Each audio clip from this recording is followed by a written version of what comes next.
Vamos para mais um vídeo aí, dando continuidade ao tema Maçonaria P2, Poder e Dinheiro. Em nome do Pai, do Filho e do Espírito Santo. Amém. São Miguel Arcanjo, defendei-nos no combate, sede nosso refúgio. Contra as maldades e ciladas do demônio, ordene-lhe Deus, instantemente o pedimos. E vós, príncipe da milícia celeste, pela virtude divina, precipitai ao inferno a Satanás e todos os espíritos malignos que andam pelo mundo, para perder as almas. Amém. Ó Maria concebida sem pecado, rogai por nós que recorremos a vós, em nome do Pai, do Filho e do Espírito Santo. Amém. Esse segundo vídeo, a gente vai especificar um pouco mais quem é essa figura do Francesco Scalzotto, né? Por que ele adquiriu esse nome, né? E vamos tentar entender um pouquinho mais dessa origem da P2 aqui no Brasil. Eu quero começar esse vídeo falando para os maçons que esse vídeo ele não está querendo atingir a maçonaria em si. Na verdade, o próprio autor desse livro, Fui Espião, que é o livro que a gente está comentando aqui junto com Dom Estevão Bittencourt, ele mesmo diz que é um desvio da maçonaria. Mas é muito importante que, por este motivo, a gente entenda por que uma sociedade secreta não é uma coisa tão positiva, né? Por que ela tem dentro dela, ela tem essa oportunidade de se criar esses desvios e outras coisas que não são tão saudáveis. É mais um motivo pelo qual a igreja não aceita a maçonaria, né? Pelo qual a igreja diz que o cristão católico não pode ser maçom. Se você quer ser maçom, seja, mas não cristão católico. Né? Aqui dentro do catolicismo nós temos as nossas próprias pastorais, os nossos próprios movimentos que vão fazer trabalhos de filantropia, que vão buscar ramos que talvez a maçonaria trabalhe. Então não é necessária a maçonaria para você seguir um ideal, para você fazer o que é bom, para você alcançar a sua evolução. Né? Isso o próprio Jesus já nos ensinou. Então eu quero deixar bem claro aqui, não estou acusando todos os maçons, e vou inclusive faço questão de ler a página que o próprio espião diz aqui, olha, o nome maçonaria, né, dessa P2, veio de um grupo que queria ir além das reuniões filantrópicas e resolveu levar adiante determinados planos, aproveitando-se de alguns elementos que se desviaram e viram-se com possibilidade de tráfico de influência, poder, né? Suborno, etc., visando unicamente o símbolo P2. Assim sendo, o nome maçonaria é porque nasceu numa loja, mas o desvio foi total. Ok? Esclarecido? Então agora a gente continua, porque isso é um assunto que interessa muito a igreja, né? É óbvio que cruza aí com algumas coisas desagradáveis para os maçons ouvirem, mas acho que a igreja interessa, e como eu sou católica, e aqui a gente busca abordar assuntos sensíveis, né, que vão atingir o catolicismo, esse assunto eu não poderia deixar passar. Então, com a licença de vocês, eu vou começar. Francesco Scalzotto nasceu, não é esse o nome dele, como a gente já falou no vídeo anterior, óbvio que ele é um espião, ele não ia dar o nome dele no livro, né? Ele nasceu em 1930 e lá em Trento, na Itália. Família muito religiosa, a mãe dele muito católica, tinha o sonho que ele fosse padre. E aí que começa aí o problema. Por quê?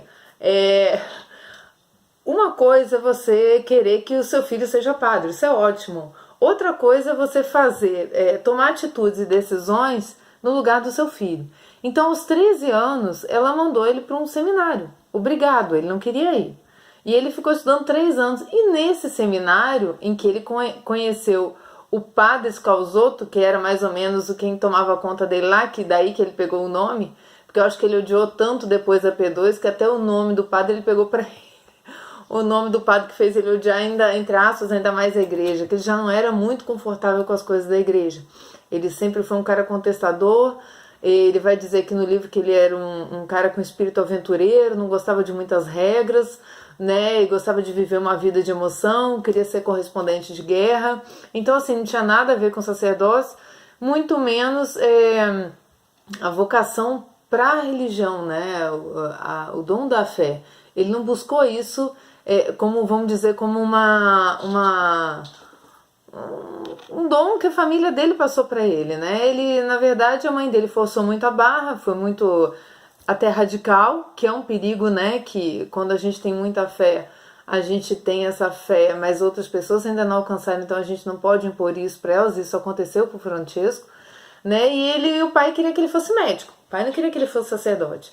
O pai queria que ele fosse médico. Então ele correspondeu, de certa forma, às duas expectativas, né? Ele acabou indo para o seminário, depois ele viu tanta coisa ruim lá no seminário, inclusive homossexualismo, né? Práticas sexuais desregradas. Então ele relata isso no livro dele como uma revolta, alguém que conheceu, poxa, é assim que os padres são, né? Então é o que a gente fala, né? O tal do exemplo, o tal dos problemas que acontecem, que muitas vezes, em vez de reforçar a fé da pessoa, com vários santos que já passaram por conventos, que tiveram problemas no convento, São Bento mesmo, né? Já tentaram matar São Bento dentro do convento, podia ser um revoltado, e não, é um santo.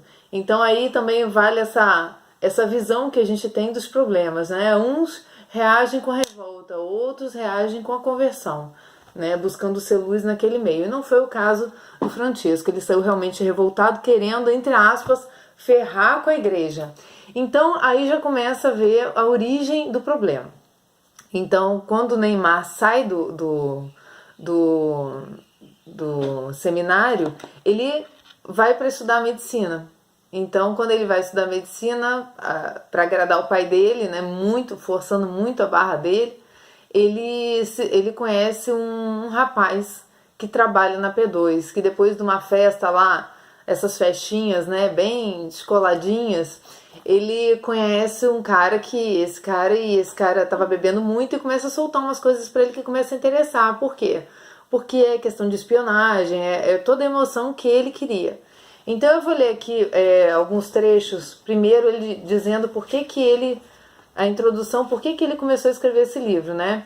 Esse livro nasceu quando Francesco veio ao Brasil no início de novembro de 86, dia 4 ou 5, e viu um enorme cartaz, mais de 1 metro de comprimento, afixado na lateral da banca de revista. O visual chamou a atenção, cores, cruz e palavras.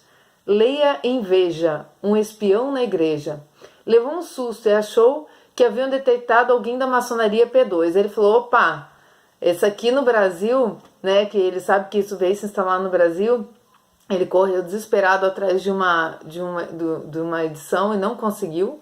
Acabou tirando o xerox, conseguiu com uma pessoa uma xerox e disse assim, queria somente dar uma resposta ou complementar aquilo que Neymar, que foi quem originou essa matéria da Veja em 86, não sabia ou não teve a oportunidade de dizer. Queria mostrar a versão, detalhes de alguém de dentro do setorial aqui no Brasil.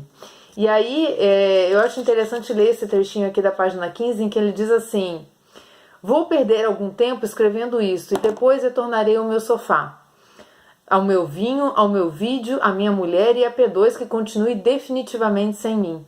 Vai continuar, porque o que não falta é igreja omissa, autoridades de governo subornadas, não falta clero com interesses escusos, empresários com vontade de subir, subir, subir.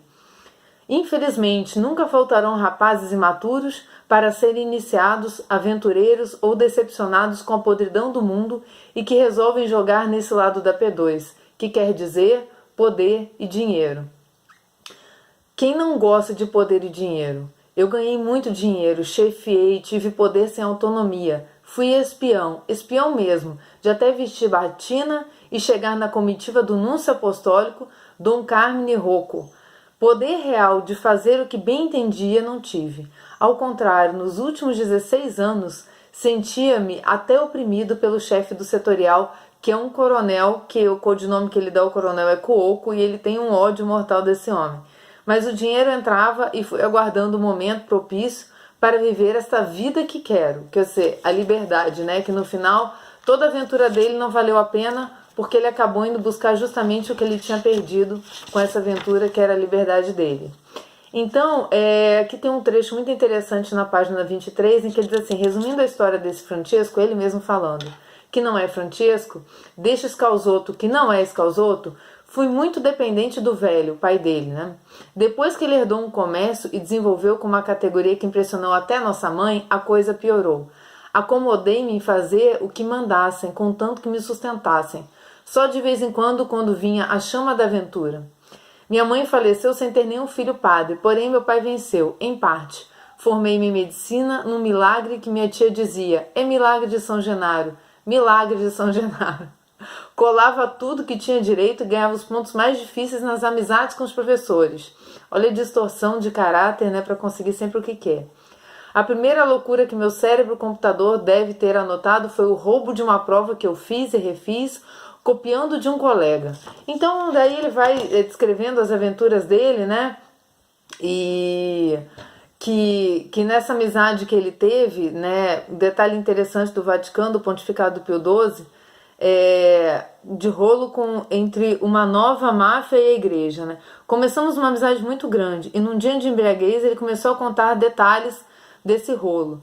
De curiosidade aguçada, fui dando corda e mais vinho. Marco contou de viagens que fazia, serviços estranhos, mistura de clero e vigaristas. Era inacreditável, mas pelo que conhecia, é mais difícil mentir-se bêbado que estando sóbrio. Os detalhes tinham sentido, encaixavam-se e desaguavam no banco do Vaticano. Eu paro aqui e corto para esse... Aí foi nesse momento que ele quis entrar para a maçonaria P2. Isso aconteceu em 1956, quando ele tinha 23 anos de idade. Salvo engano, ele tinha 23 anos de idade, 26 anos de idade.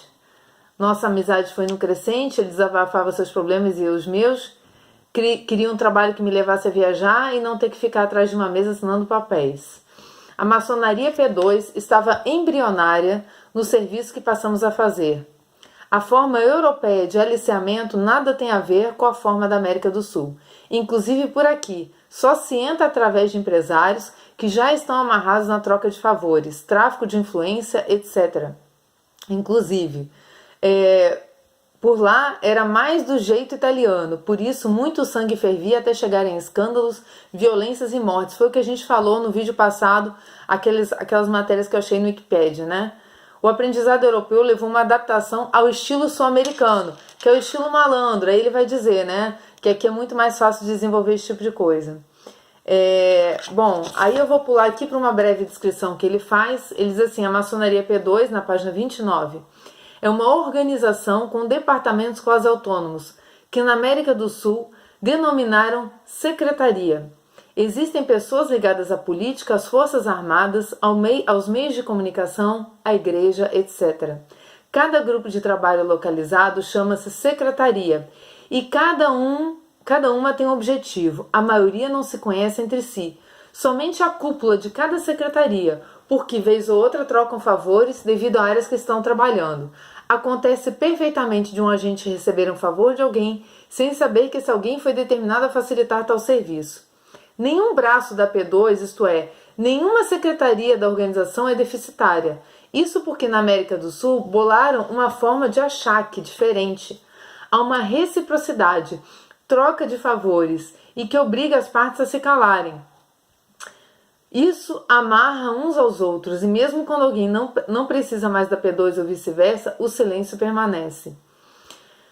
O grande achado da P2 foi criar uma interdependência e agir sempre com o menor número possível de pessoas. Os regimes ditatoriais da América obrigaram a P2 à criatividade, isto é, em vez de usar a violência e a força, que por aqui já era um lugar comum, passaram a usar o tráfico de influência. O suborno é pacífico, o empresário quer passe livre para o progresso financeiro ou outro qualquer. O agente é aliciado pelo empresário, que faz questão de escolher o dedo para não comprometer-se. Em suma, a P2 apenas arranja os contatos subornáveis e administra com categoria. Todo empresário que recebe o favor através do tráfico de influência, que vai de uma concorrência, ganha a uma tramóia de importação ou liberação para o empreendimento, a uma concessão ou carta patente que vem de cima, enfim, todo empresário que aceita se amarra. Quando a P2 precisa de um agente, reúne-se com alguns deles, expõe o tipo, o perfil, levanta a ficha, testa, segue uma rotina que termina sempre na aprovação do indivíduo, porque o empresário que oferece escolhe o melhor. Cada secretaria tem seus agentes, empresários, verbas, prestações de conta, objetivos, contatos independentemente de outras. Isso não quer dizer que não posso, através de cúpula, solicitar permissão para usar a influência de alguém ligada a outro braço da organização. Ou seja, é uma organização criminosa mesmo, né? É uma máfia. Aí eu vou pular aqui, ele diz assim: o que acontece com a P2 é a organização, os contatos e subornos. Há político brasileiro eleito que presta favor e nem desconfia a maçonaria P2. Olha aí, esse é que é o ponto. Não há interesse na cúpula em divulgar. Somos fortes. O que interessa é a troca de favores, faturar e dar continuidade.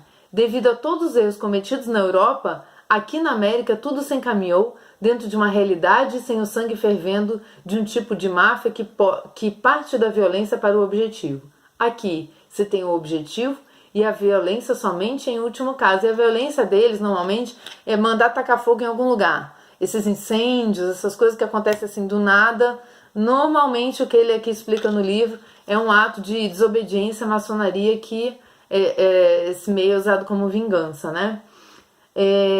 Devido a todos os erros cometidos na Europa, tal. Aqui tem o objetivo, o número de mortos foi muito baixo, insignificante na América. Dos 4 ou 5, não me lembro bem, o método foi o golpe do assalto, né? Quando queriam matar mesmo, eliminar, simulavam um assalto. A P2 tem seus quadros civis e militares. O importante não é a farda ou não. Há muito mais civis que militares.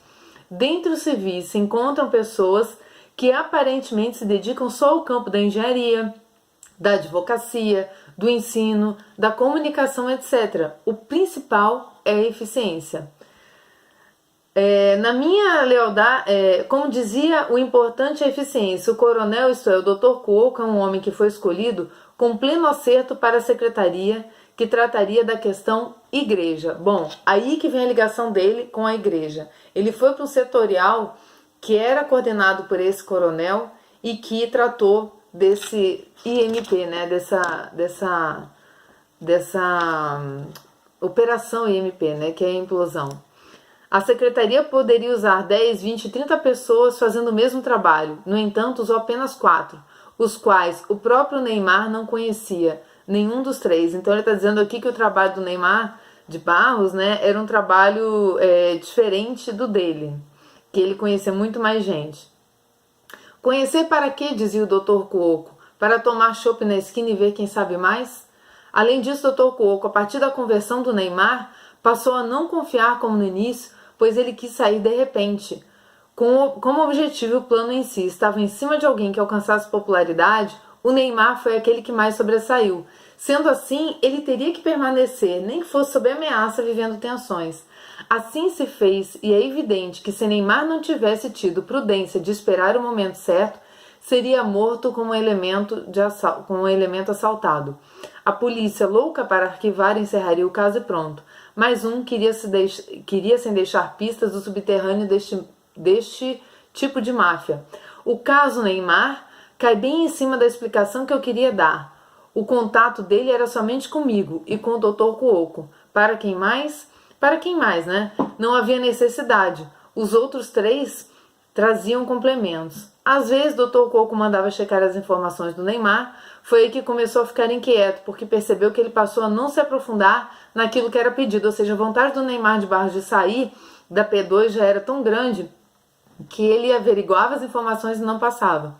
Neymar pensava que enganava a P2, omitindo-se falando o óbvio, que qualquer paroquiano sabia. Mesmo assim, os números, os detalhes formais, o cotidiano do seminário, a escolha, a abertura para o adulto ser padre, sua convivência sem concordar com a hierarquia e tantas coisinhas que para qualquer um seria tolice, para a P2 era importante. Juntando tudo isso, formava-se um bolo, tipo bolo surpresa que se faz no Brasil.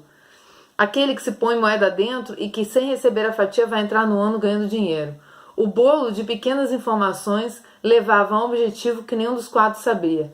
Havia um plano, o resto era conosco. Ou seja, ele aqui está relatando que muitas vezes nem eles mesmos conhecem, né? E muitos maçons que entram em contato com esses ditos maçons não conhecem o profundo projeto de poder e de maldade que tem por trás disso. Então eu vou terminar esse vídeo aqui com essa apresentação da maçonaria P2.